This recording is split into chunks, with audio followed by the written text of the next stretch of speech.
The show today brought to you by the Academy of Orthopedic Physical Therapy, the leaders in orthopedic physical therapy. Find them online at orthopt.org. Now, with their current concepts of physical therapy in their 5th edition, it can help you prepare for that OCS examination. Find them online at orthopt.org. The Brooks Institute of Higher Learning gives you advanced post-professional education with 7 on-site PT residencies, including orthopedics, women's health, pediatrics, sports, and neurology, as well as an OMPT fellowship, all focused on experiential learning. Find out more at brooksihl.org. You get. And for us, I learned as much after we started developing products in terms of the functional benefits that there were opportunities to improve on with the product development firm, because they bring a lens that's an engineering lens and that's a very neutral lens.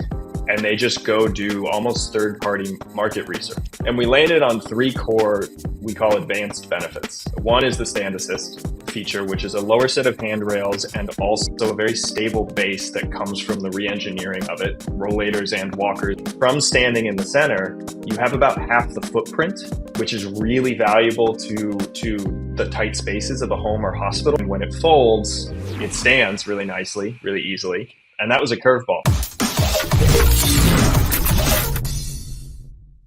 Today's guest is someone who sees firsthand how the right tools can completely change a person's ability to live independently. And when he couldn't find the products his patients really needed, he decided to build them himself. Dr. Matt Cumella is a physical therapist and the founder of Nuvio, a company that's rethinking assistive mobility devices like walkers and canes to make them safer, smarter, and more effective. With over a decade of experience in post-acute care, Matt has witnessed the limitations of traditional mobility aids and has set out to create innovative solutions that don't just improve mobility, but also enhance the quality of life for their users. Today, we'll hear how Matt made the leap from clinician to entrepreneur, the challenges he faced in creating a tech-driven product in a traditionally low-tech field, and how his work is helping to shape the future of assistive mobility. It's a journey that combines thoughtful design with a passion for empowering people, and it all started with one big question. What if we could do it better? Stay with us. This is PT Pintcast. First of all, Matt, welcome to the show. Thanks for having me. This is great. All right, so let's give everybody a little bit of context. Tell us the story, or where does it start? How you came up with the idea for your product, how you named it, right? And then really big picture, what problem were you trying to solve, and what inspired you to take that very first hard step? Sure. So my product is really a next generation walker, we call it. My background is really heavy in post-acute care, mostly in skilled nursing and really heavily in CCRC, continuing care rehab centers. And I think that sort of particularly inspired me, at least when I look back, because you often follow patients. It's the CCRC, continuing care. You follow them through the continuum. And I felt like I saw walkers and everyday assistive devices in sort of all their lights, right? As a rehab tool, where, this is what the nurse's aide should get them out of bed with, as a rehab tool for me directly with my patients, and then them using it at home and kind of coming back and saying, this is how it worked or didn't work. And I was inspired first and foremost by my patients, who I felt like were asking me, Matt, you got to be kidding me, 4 posts and tennis balls. Like, you can't, like, nothing better here or when I go home, or, rollators and other devices. It just felt like there was always some sort of something off in their day to day that they couldn't do, whether it was maneuverability, stability.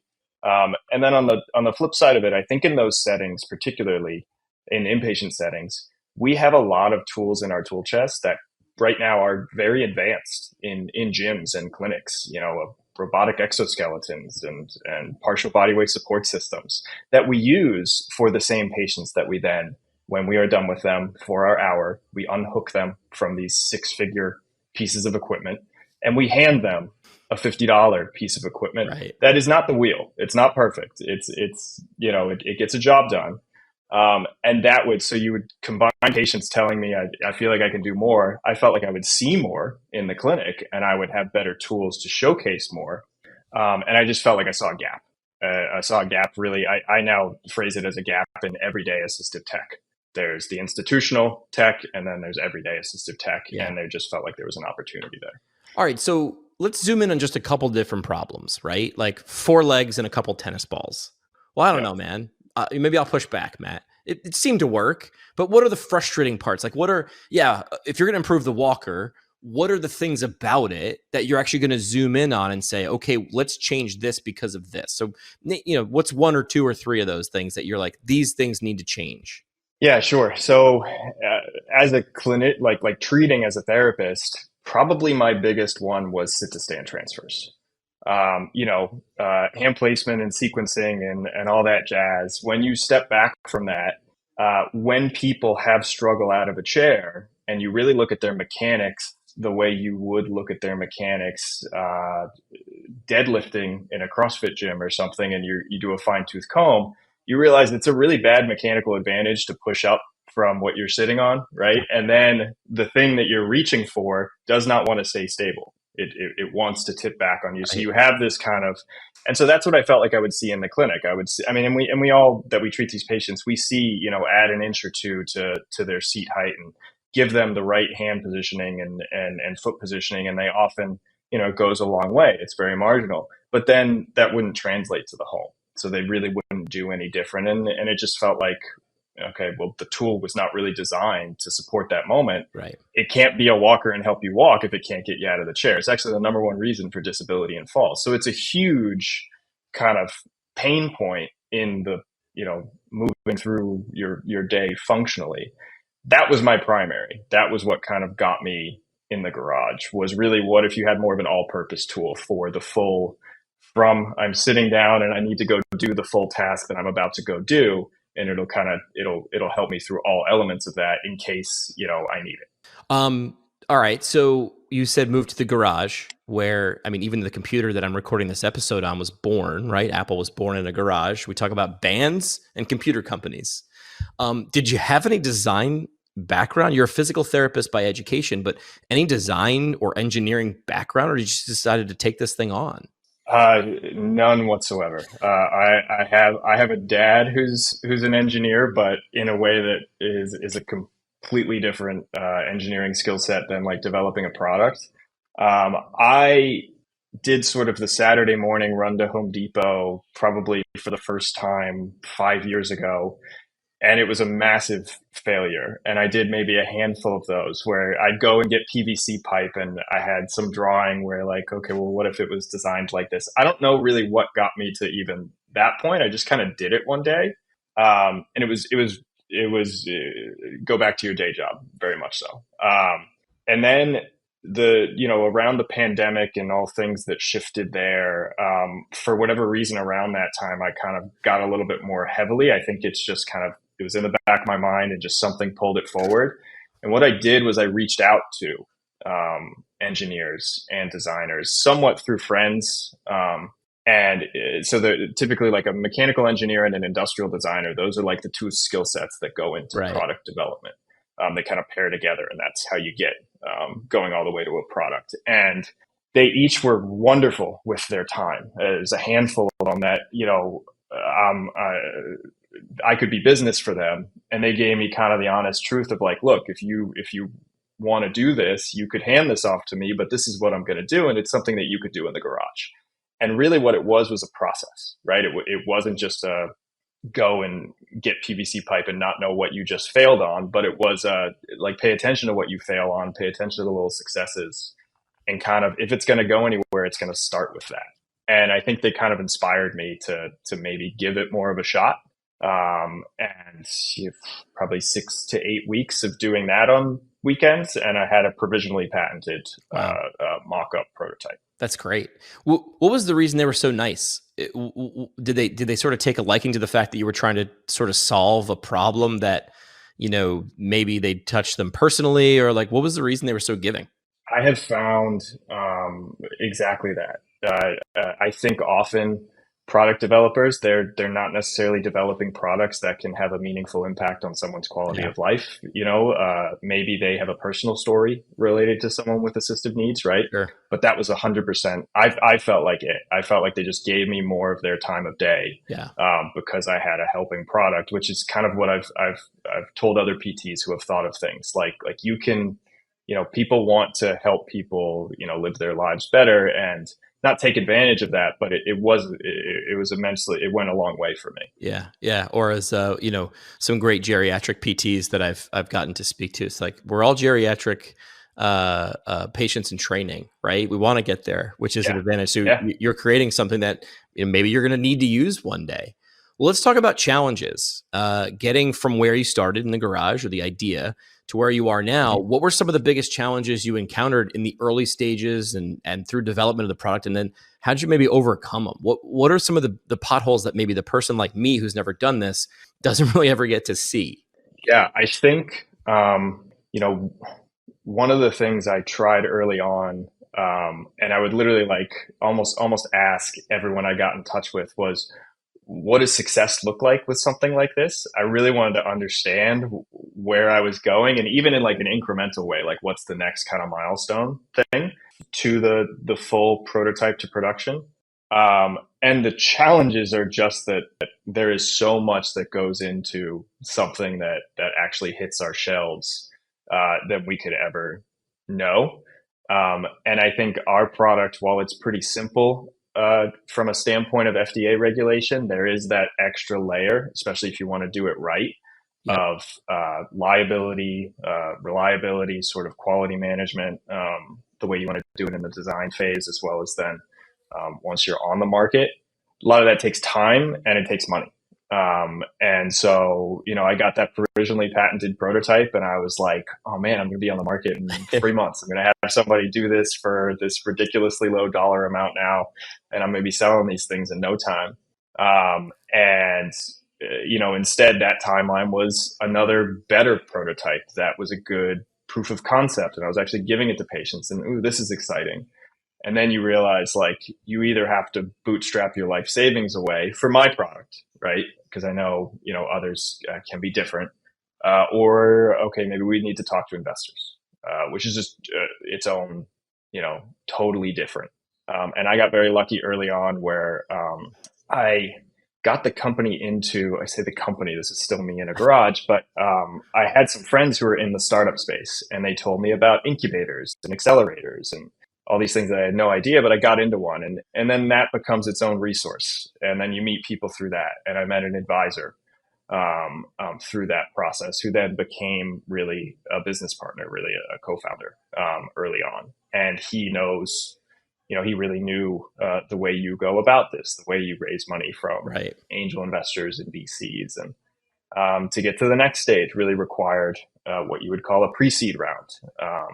And our prototype at that point that helped us raise money really needed to be developed into a production level product from a bunch of professional product developers, not just a single one or two people. And then I learned what that process is and hooked up with a product development firm that, really this product has been developed with a dozen people having hands in it. And use that funding, get us to that point. And then that was still not a get on the market standpoint. Right. That was just you have a product. Do people want your product, which is its own whole process that were challenges all along the way there. And we did another round of funding that really has now taken us to market. And that's commercialization kind of seed round, you would call in that language. Hey, where are you going with your PT career? That's not rhetorical. I want to know. Would you like to embark on an extraordinary patient care adventure? That's what they call it. Some people might call it travel therapy. Find out more at jacksontherapy.com. This is perfect for physical therapists who are eager to make their mark. Discover where your skills can take you at jacksontherapy.com with Jackson Therapy Partners. And here's a question for you. You frustrated with your EMR? Feel like it should do more, be easier? Yeah. Take the next step. Maybe try something new. How about an EMR that's all in one? Seamless integrations of patient portals, marketing automations, and billing, all at an unbeatable value. Plus, switching over is a breeze. See what you can do with MW Therapy and their all-in-one EMR at mwtherapy.com. And how would you like to boost your bottom line and help more people? You can do both of those things without having to work more. Smarter, not harder, kids. Boost your clinic's revenue by $290 per patient per quarter by adding remote therapeutic monitoring. You've heard about it, but you're like, I don't know where to get started. Is it complicated? Well, what if you knew where to get started and it wasn't complicated? That's what Physiotech is here for. Kickstart your RTM at physiotech.ca. That's physiotech.ca right now with Physiotech. So I'm going to stop right here. Let's just make this a pit stop. Some things that I sort of noticed, and you're the 5th episode in this sort of series, and patterns just emerge, right? The products that we've been talking about are vastly different. And yet some of the things that you and the other guests have said are really, really similar. And two that strike out at me is, one, not a lot of knowledge or experience or skills doing a lot of the things that you didn't know you'd need to have experience in. And the second being people, which is you filled in those gaps with people. You met people, you sought people out. A person might have led you to a solution, or a person led you to a person who led you to a person, led you to a solution. It just makes me think of that song from Sesame Street, right? Who are the people in our neighborhood? And those are the people that are actually going to get that product to market. And then it feels like that line from the movie with Matt Damon, The Martian, is like, well, we figure out this problem, and then we solve the next one, and we solve the next one until eventually you get to go home. And your home is getting to market. So you did mention another part that people might overlook, right? Just create a great product and then build a website, and then the world will be the path to your door.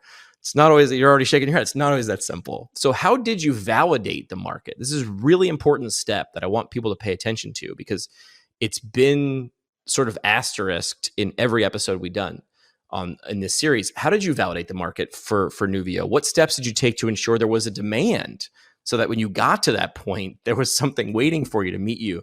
And then how do you initially begin to market this to the people that you think it would serve the best?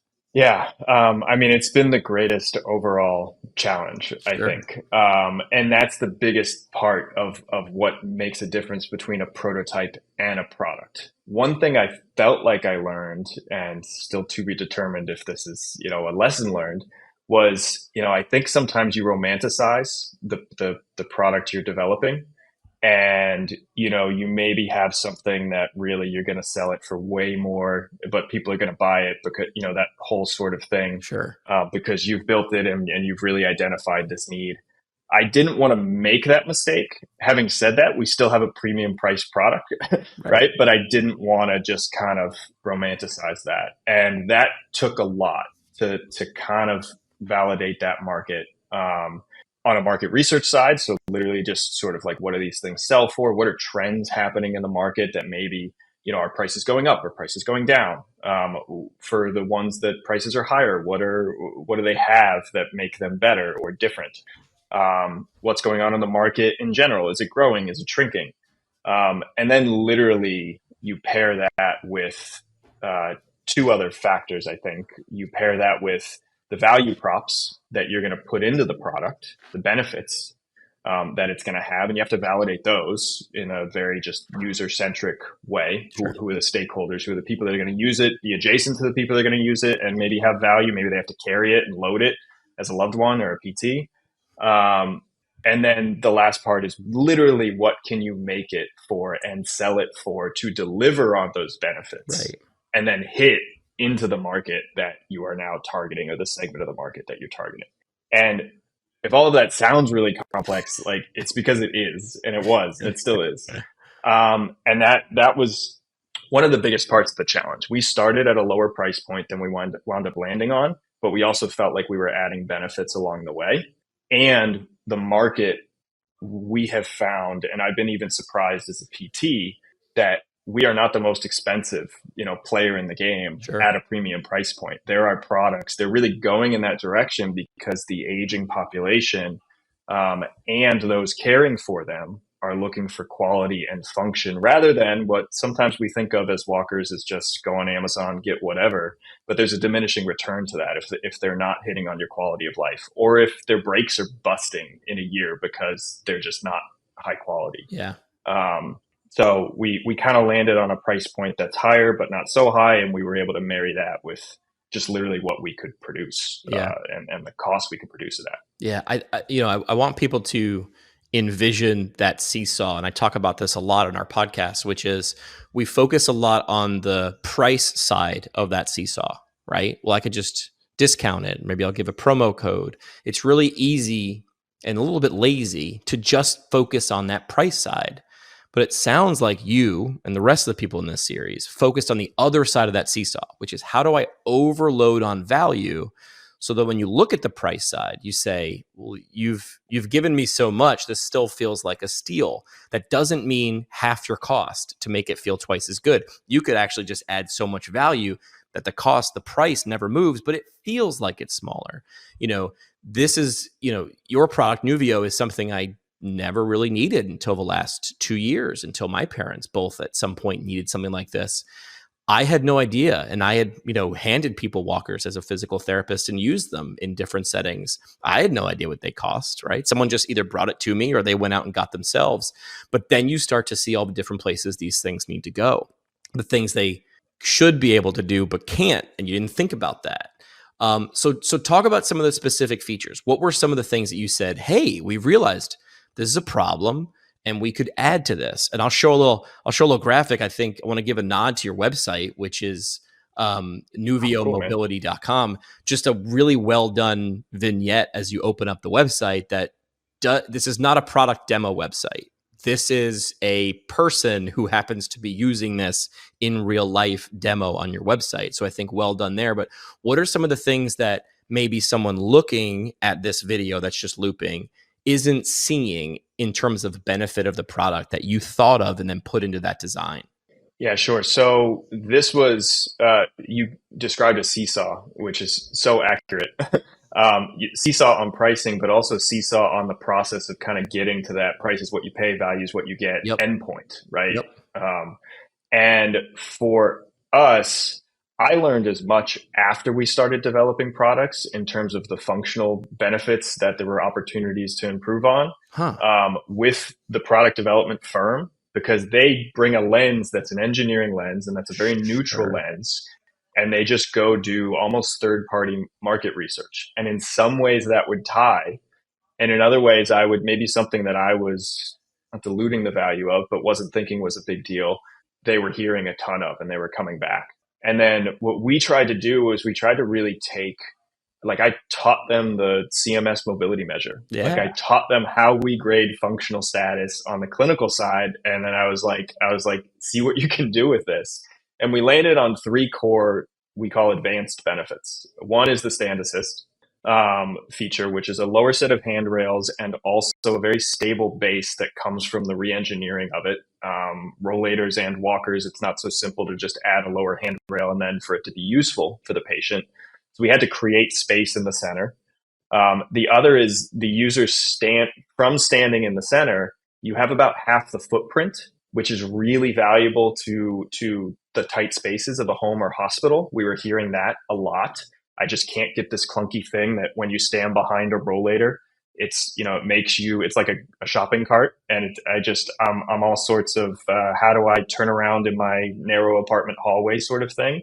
But then when I approach a countertop or a cabinet or a door, all these sorts of reaching tasks, I am 1.5 feet away.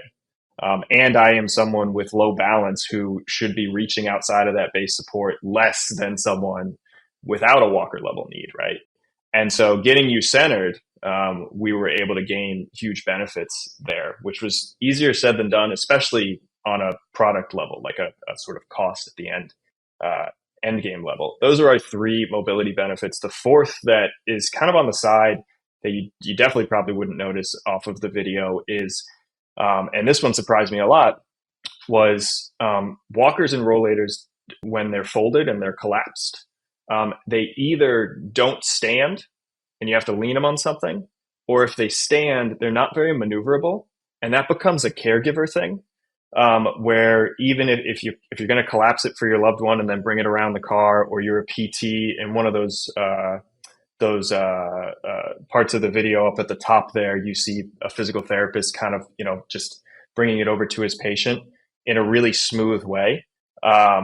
We were hearing that. We were like, this would be really nice if I didn't feel like I needed to pick it up to bring it to my patient, or pick it up to bring it around the side of the car or wherever I'm bringing it, or I didn't feel like I need to lean it. And so we made a design when it folds, it stands really nicely, really easily. But then it has a 360 0-degree turning radius. So then it's just very free maneuvering for whoever. But that's more for the caregiver. And that was a curveball for me. That was not something I was thinking of. That was what, like, the developers, they went and did their research and they came back. And they were like, we're hearing a lot about this, dude. Do you have it? And I was like, that makes sense. So that was an interesting one. I wanted to pause there. And this is some things that I heard there and that don't always get enough sunlight, which is we often minimize the things that we're good at or we know, and overinflate the things that other people are good at or they know that we don't. For example, if you told me I had to write some sort of legal document, I would say, absolutely not. I should be nowhere near that. That's a lawyer, right? That's in their domain. That's here. But the things that a PT knows, well, that's simple. Everybody that I know knows that because I'm surrounded by PTs, and understand that it's not one is more valuable than the other. It's where does that where can you bring that information when it's most needed? But we're so comfortable with it. Like, it's like an old pair of jeans for us that we just, it's not that valuable. It's been around forever. So that was really cool that you sort of highlighted that when the designers brought it back, they were able to see things that you hadn't even spotted because you've been looking, maybe from one lens or one direction, and it actually had way more value. That when you ask the end user, a caregiver, hey, if this thing could do that, gosh, I would pay a lot more, because if it's this much easier to use times 10,000 uses, gosh, then you get that great GIF, right? Take my money. Like, where do I sign up for this thing? And that's when you've really got a good balance, or maybe that seesaw leaning in your favor of value over price. I loved how you said that. Price is what you pay, value is what you get. The other thing I like to hammer on people with is you determine the cost as a company or a PT. That's the cost. This is how much my time costs. This is what my product costs. The audience determines the value. They will either say, oh, that's not worth it, or, oh my gosh, that's so much, I have to have that. Keep that in mind, right? So that concept is terribly valuable. Is you determine the cost. Everybody else determines the value. So let's talk about impact, right? How has this thing begun to impact people? I mean, this started with people. It might have started with a walker, but it couldn't have. It had to start with the people in and around that were going to use that walker, or the caregivers who were going to be transporting that. What is some of the impact that you've started to see and hear and feel, and how has it been received from other PTs? I'm kind of curious about that too. Yeah. So on the end user side versus kind of the PT side, on the end user side, it's been really exciting. And I think what I've found interesting is, like, we like to think we sort of created a better tool that is going to be different for a lot of people, right? You may not really need the benefit of the sit to stand, sort of feature side of it. Right. But you might feel like you want to buy it just because it is so much easier for you to do your daily tasks when you are, 4 times closer to your countertop. I've developed a phrase, what might be marginal for you and I is not marginal for people who have a functional limitation. And that has been learned, right, from end users. And I think we did a really good job trying to stick to that, trying not to, and I think it's really easy, maybe, and it's maybe the reason that devices, our competitors, really most of the stuff you'd find on Amazon is rooted in 1970s engineering. It just, there's been upgrades and there just hasn't been much of a change. And I do think there's a marginalization of the value of those changes, or the potential value of those changes, because maybe you're framing it from an able-bodied perspective, and you're framing it not from I've never really just like had every moment of my day impacted by a disability sort of thing. And it's been really validating for me personally to have that kind of feedback, where these things that we maybe could have hedged on and just said, right, along the way, but we took the hard road. People are saying, I would buy it just for this. Maybe I don't need the stand assist, but my God, you're just making my day so much easier in the other ways. Or in the other side of it, I'd buy it just for the stand assist. I don't really need these other things, but oh my God, this is my pain point.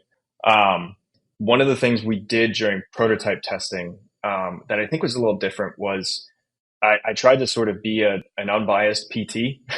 And what we did was we measured them functionally. Like we're totally hands off. Like, let me see what you do with your walker that you're using right now. It was all walker users. And then I'm going to give you this and let me see what you do with this. But it wasn't just like it was very objective. It wasn't sort of the subjective, how can you move and everything like that. It was both. But we took them through the mobility measures. And one of the things I've learned more, I think, as a PT in this process is how impactful small changes on the mobility measure are on a data-driven scale to someone's recovery process, right? To someone's functional ability throughout their day, right? It's almost like the micro that feeds the macro. And so when you're gaining 13 percentage points in your CMS mobility measure in just one session, right? Just kind of switching out your tool that helps you move. You're going to hear from the end user, I have less pain. I'm walking twice as far. You're going to hear all the great subjective stuff from the sort of patient, but then you're able to look at that and say, oh shit, 13 percentage points on a mobility measure. That typically takes a couple weeks of rehab hospitalization. Like, they didn't need to stay that extra couple weeks, maybe, right? In a certain case. And that's been incredibly validating, because I do think I wanted to help clinicians as much as I wanted to help patients at the end of the day, because there's so much overlap when it comes to assistive needs. There's so many stakeholders. That was part of what I felt like was such a big opportunity, is people with functional limitations often have a big network effect you can support in a feedback loop kind of way. And then on the PT side, we're very excited to soon announce that we just partnered with a really large rehab supplier as we launch. And we did a lot of validation into rehab hospitals and clinics with them, with their sales reps over the summer, and the feedback was phenomenal. And I can't name them quite yet, but we're super pumped about that. And so we've kind of gotten really good streams of validation from both patient side, end user side, and from the PT side. It sounds like you took this great line from the disability community, which is nothing about us without us. There's so many stories of products that if they just had 1% of the market, they'd be billionaires, and they focused on that, except they never asked the person who'd be using this on a daily basis, does this solve a problem? Yes or no? Or is the thing we think is a problem for you? And we heard that with, I had a chance to sit in on an interview with Judy Heumann, who is a great disability rights activist. And a lot of times she would say products would seek to solve a problem that didn't actually exist because nobody asked us. So sounds like you took that to heart. Now let's focus on other PTs who might be sitting there nodding along, and they're half hour in and they're saying, hey, this is something I would want to do. And I'm sure you get people reaching out to you about this. What advice would you give to other PTs or people listening who have an idea for a product, but aren't sure exactly where on that map you laid out for us to start? What lessons have you learned that could help them on their journey? How do you usually, what do you usually say to people like that? I usually do try to lead with the honest take of, it's going to be more than whatever you think it's going to be. Do not think that you're going to shortcut it and you're going to, whatever product you have is going to be the one that is really easy or takes no money or just kind of gets the market. And if you build it, they will come kind of thing. I usually tell them it's a big undertaking, and it will be larger than whatever you think it could be, but network. Talk to people. I think you put it well. Fill in the gaps. If you're really interested in it, just start by filling in the next gap and the next gap. It literally is the meme of the train tracks, laying down a train track as the train is rolling along, just laying it down, a few feet at a time, and just start with that next step and see if it leads you to the next one and the next one. And for some, it might be the engineering side. For others, it might be, is this truly a problem, right? Should I maybe talk to people and find out if I'm solving a problem that really exists?